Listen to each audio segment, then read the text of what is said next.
എല്ലാവർക്കും നമസ്കാരം. അപ്പോൾ ടീച്ചർ ഇന്ന് വന്നത് നല്ലൊരു പോഷകാഹാരം പാകം ചെയ്തിട്ടാണ്. പാകം ചെയ്ത പോഷകാഹാരം ടീച്ചർ പറഞ്ഞു തരാം. എല്ലാവരും ശ്രദ്ധിച്ച് കേൾക്കണം.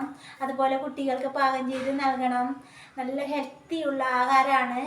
അപ്പോൾ എല്ലാവരും അതുപോലെ ചെയ്യണം. ടീച്ചർ ഇന്ന് പാകം ചെയ്തത് ചുവന്ന കടലയും പച്ചരിയും ചേർത്താണ് പാകം ചെയ്തത്.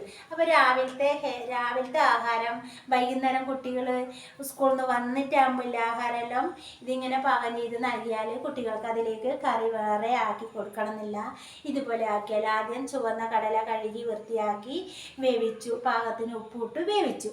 അതിന് കഴിഞ്ഞതിന് ശേഷം അത് കുക്കറിൻ്റെ മൂടി എടുക്കാനായപ്പോൾ അതിലേക്ക് വീണ്ടും പച്ചരി കഴുകി പച്ചരി ചേർത്ത് കൊടുത്തു. പച്ചരിയിലൊപ്പം തേങ്ങയും ഇട്ട് കൊടുത്തു. രണ്ടിളക്കി ആദ്യം മൂടി വെച്ചു. അങ്ങനെ അത് വേവായതിന് ശേഷം അതിലേക്ക് എണ്ണയും കടുകും എല്ലാം വറുത്തിട്ടു. വറ്റൽമുളകും ചേർത്തു, കറിവേപ്പിലയും ചേർത്തു. എല്ലാം ചേർത്ത് പാകത്തിൽ ആയതിന് ശേഷം നല്ല ടേസ്റ്റാണ്. എന്താണ്, നിങ്ങൾ കഴിച്ചു നോക്കണേ. അങ്ങനെ ഒന്ന് പാകം ചെയ്ത് നിങ്ങൾ കഴിച്ചു നോക്കണം. കുട്ടികൾക്ക് നൽകണം. എല്ലാവർക്കും നല്ലതാണ്.